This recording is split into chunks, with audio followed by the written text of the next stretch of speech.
You are listening to I Am Refocused Radio with your host, Shamaya Reed. This show is designed to inspire you to live your purpose and regain your focus. And now, here's your host, Shamaya Reed. Hey, welcome to I Am Refocused Radio, man. Today, we have another amazing show lineup for y'all, man. We have a special guest, Mr. Jerry Dugan, and man, he is someone that is going to help us get a little bit brightness in our world, man. He has an amazing website, beyondtherut.com. And man, he helps you not just get away from the rut, but stay away from the rut and thrive in life. Today's topic, man, we're going to just kind of keep it simple, man. We're going to talk about happiness and finding success. We're going to learn about Jerry and his amazing military career and what he's been able to do with that, and also what he's doing today. First and foremost, thank you for your service, Jerry. And how you doing, man?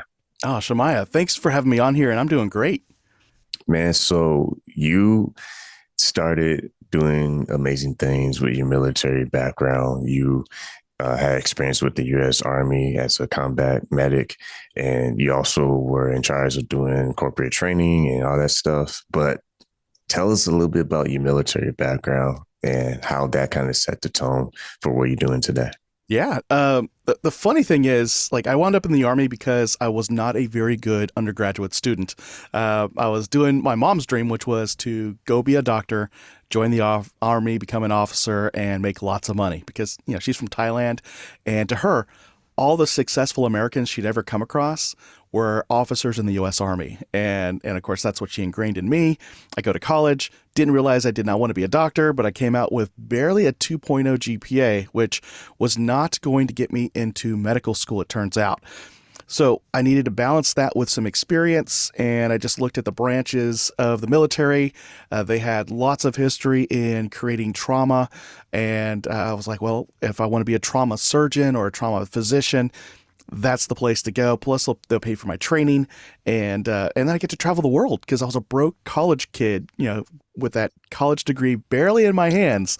And so I joined the U.S. Army because I have this fear of drowning, so the Navy was out.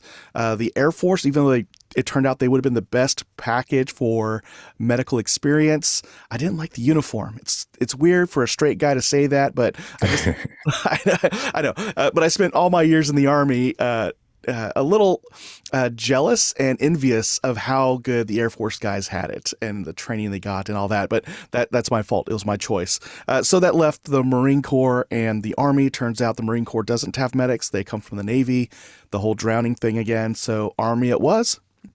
And that's how I wound up in the U.S. Army, doing the one thing my dad said never to do, which was to follow his footsteps and join the Army. So, yeah, I called him up excited. I'm like, Dad, I enlisted in the Army. Dead silence on the phone.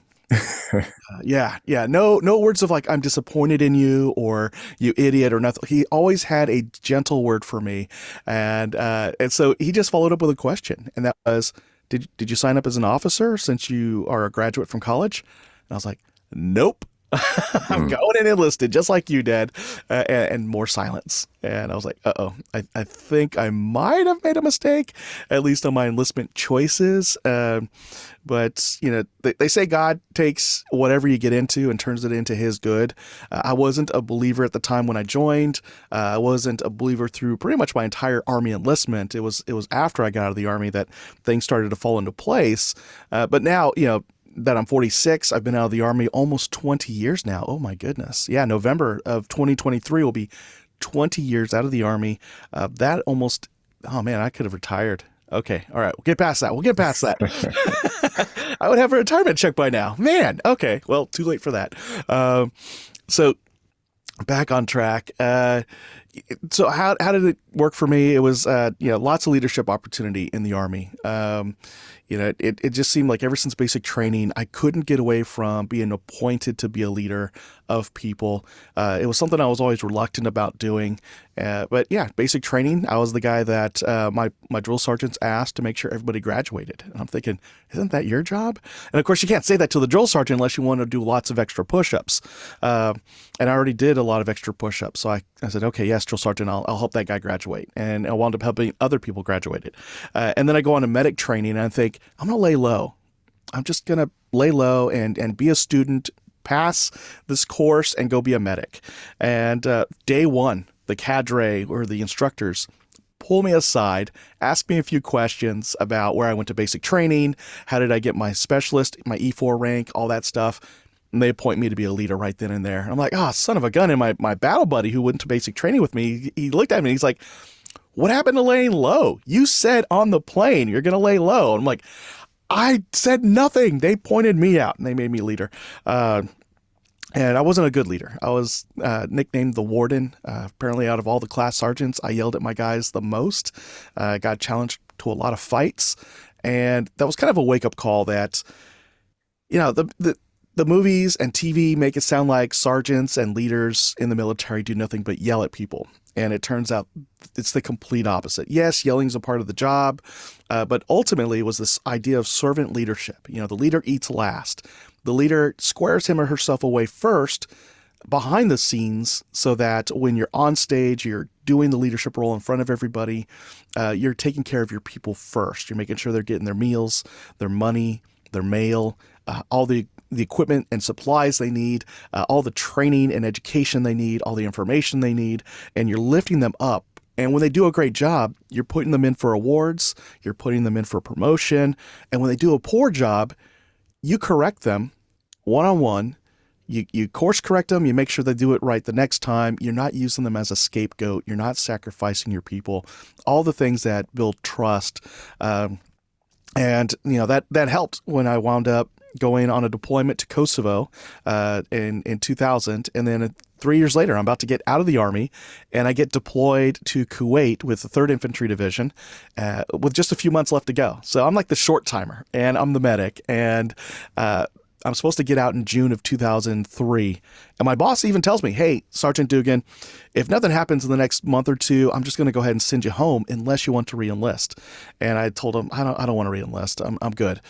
And so, yeah, that time goes by. He says, all right, well, go ahead and pack your bag unless you truly want to re-enlist. I said, no, I don't want to re-enlist. And so packed my bags, loaded it up on a truck. I was supposed to have orders within a week. And then I'd be going back home, getting out of the Army, and starting my civilian life. Then a few days after I packed my bags, loaded it up, and waited for my orders, we have a formation. It's got the re-enlistment guy at the front of the formation. There's like 700, almost 800 of us out in the open. And the NCO says, attention to orders. And so we all snap to attention, and he starts reading what sounds like re-enlistment orders. So I'm thinking, wow, somebody's taking advantage of the tax-free break for re-enlisting here in Kuwait. But then I start to realize, because I could see the front out of the corner of my eye, there's nobody up there, like with their hand raised and swearing that they're going to, serve their country for another 2 to 6 years. There's nobody up there. And I'm thinking, well, who is he re-enlisting? And then he finally says it. For everybody who has an end of term of service date of 2003, you now have been stop-lossed, and you have a new end of term of service date of December 24th, 2024. So 21 years out. And I almost blurred out, how long are we going to be here? And I remember my bearing. I got back to my military, sergeant mode, and stayed quiet. And so, yeah, I just found out I got stop-lost. You only do that when you're about to go to war. And so all the reassurance I was giving my guys that were just bluffing Saddam Hussein, we're not really going to war. We'll all be home within a few months. This will be fine. All that was dashed because a stop-loss just went in. And then I started to realize you don't bring in this much personnel and equipment and ammo unless you truly plan to use it. And that's when it started to hit me. Oh, we're going to war. Okay, I'm the short timer and I have to stick around. And I'm a medic, which has the highest number of posthumously given awards in the U.S. Army than any other job in the Army. And I started thinking about all the times I was in training, and in those training scenarios, how many times I died because of the things I was doing in training. And I just thought, that's it. I'm done. I'm toast. And so, fast forward a few more weeks, we're now on the border between Kuwait and Iraq. And we're about to invade. And I see that people are scared all around me. And I think I got to get my things in order. Because I got to put on a good face for everybody to be courageous as their medic, as a sergeant. And, these boys, they're like 19 years old, some 20. The older guys are like in their late 20s, early 30s. And I was somewhere in the middle at 27 years old at the time. And I remember writing a letter home just to tell my wife how much I love her. We had a son we still have our son, but he's not a year and a half old anymore. Mm-hmm. And my wife was pregnant with our daughter on the way. And I just wanted her to know that, I didn't know how long I was going to be gone, but I wanted her to know that I always love her and she's always top of mind for me. And the kids are always top of mind for me after her. And so it was kind of like my goodbye letter to her, but I didn't want to freak her out. So a lot of the, in case I die kind of language was kept out of that letter. So to this day, she still has no idea which letter it was I wrote on March. And I know it was March 19th when I wrote it. But she can't seem to find that letter. But I know I wrote it. I mailed it off. So I kind of said my piece, my goodbye in a sense. And I just thought, and again, I wasn't a Christian yet. So I just kind of thought, let's cover all my bases here, just in case, Morales, he's a Christian and I see him, he was praying the other day before we all split up. Let me just give it a shot. And I remember praying, God, if you're real, when I die, you're going to replace me with somebody who's going to love my wife better than I could and who's going to raise my children as if they were his own. And that's all I got for you. Amen or whatever. It was something like that. Like I basically told him what he's going to do. And and then that night we started the invasion. We bombed some towers with artillery because I was in an artillery unit.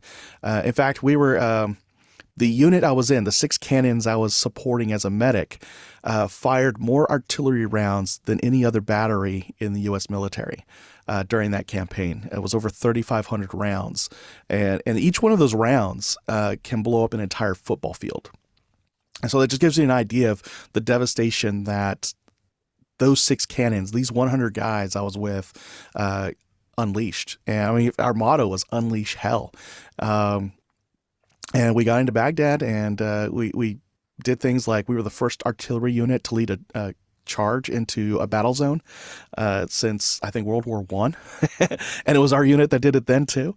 So a lot of history made, a lot of very violent stuff, and I just it's combat, it's war, and I start to notice I'm going down a darker path. I'm already expecting not to make it out of this thing. And on the day my daughter's born is also the day that I caught looters in my compound, and I wound up breaking the ribs of one of the guys in that group of looters to make an example. Like, I don't want these guys coming in anymore. They keep coming back. I see them every day, 3 or 4 times a day. This will teach them. And I just remember that moment of snapping and kicking this guy until I heard a pop.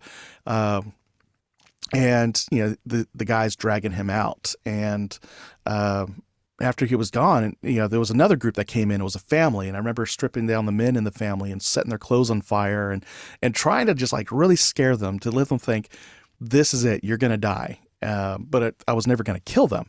But just being that monster alone was enough. And somebody had come up to me. He was a young guy, 19 years old, a brand new soldier, and he had asked me, what's up with their clothes?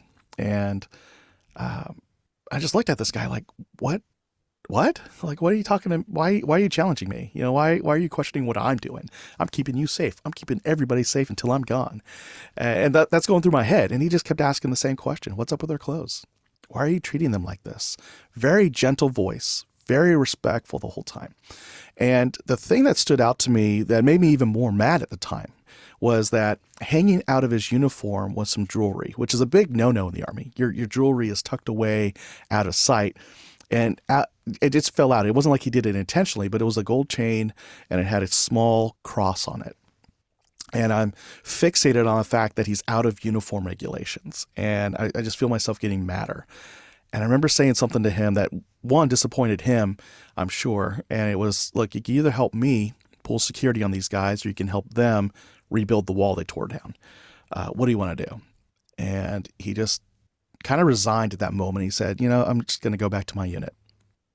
Sorry I bothered you. And he walked away. And that was enough, though, to catch my attention. And I wound up letting that family go. I got some other guys. We rebuilt that wall that was torn down ourselves. And I went back to my hooch, or my little room that I was assigned to in this compound in Baghdad after we'd gotten into Baghdad. And I remember I just broke down and cried because this is the morning, the day that my daughter is being born. And here I am being the worst person I've ever been in my life. And I remember crying out like, my daughter cannot have a father who was a monster. She just can't. And I know I'm not going to make it out of here, but from here till the day I'm gone, I'm going to be the best man I could be. And so that was my line in it was more of like another line in the sand for me because I drew another one when I was 14. That's a whole different story. But that changed everything, how I treated people in the combat zone. I apologized to the soldier who contacted me and kind of called me out, and he forgave me. And so I managed to get it out of there. That was in June when April, because that's when my daughter was born. April, June, July, we get pulled out of Iraq back into Kuwait because apparently our brigade was a little too fine of a razor for doing peacekeeping operations. We were, the brass just wanted to get us home. The politicians wanted to get us out of there. And the press was just like, it's just a matter of time before these guys go above and beyond and just like slaughter a bunch of people. And so they got 3rd Brigade, 3rd Infantry Division out of there. And I'm sure they won't say it that way, but I mean, I was there. And so it was just a choice there as well. Like I needed to choose for my daughter, for my son, for my wife, to be a different man, at least so that the memory that they had of me was different than what I was becoming. Now, what I didn't know is that while I was in Iraq the entire time, so I made my deal with God when I was still an atheist on the first day of the invasion. Turns out every day for the entire invasion, my wife was making a deal with God, and that was, if you bring my husband home in one piece, I promise you, I will make sure he goes to church, and the rest is up to you. And so the day I got home, it was at 2 a.m. We got off the bus, went into a gym. There was an Army band there playing Proud to be an American, and then they played our division fight song because, Army units have fight songs just like colleges.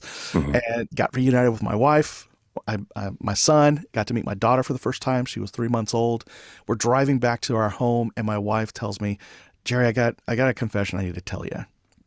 And I'm like, "Please tell me it's new furniture. We got new furniture. We got new furniture." Because our chaplain had told us, all that money you thought you saved up tax-free while you're in the combat zone, your wife spent it. So either A, you got new furniture, or B, she got a new boyfriend.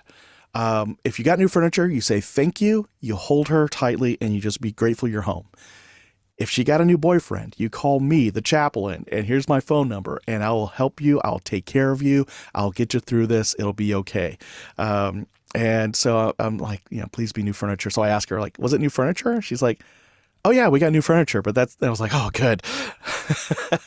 And then she said, "But, that's not what I got to tell you." And so then she goes on to tell me that she made a deal with God. And I said, "Well, if that's the deal you made, then that's the deal you made. I can't make you a liar to God." And so, yeah, I sat with her in a church every Sunday, looking for any reason to get out of there. Like, hey, our kids are crying, I'll go.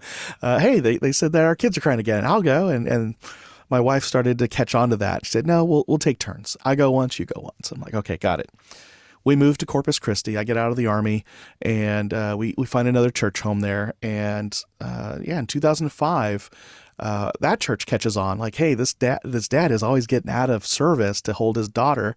What if we had a volunteer just hold him? And so they did. And so I wind up receiving Jesus as my Savior, like in 2005. I've become a Christian, and I never looked back. And when I look back at my life, it's like all these things that happened, everything from like when I was 11 years old, seeing my parents divorce, my dad attempts suicide, between 11 and 14, being bullied by my cousins and a couple of my uncles, being called gook or half-breed, boat person, all the things that a good, hearty white family tells their biracial, relative.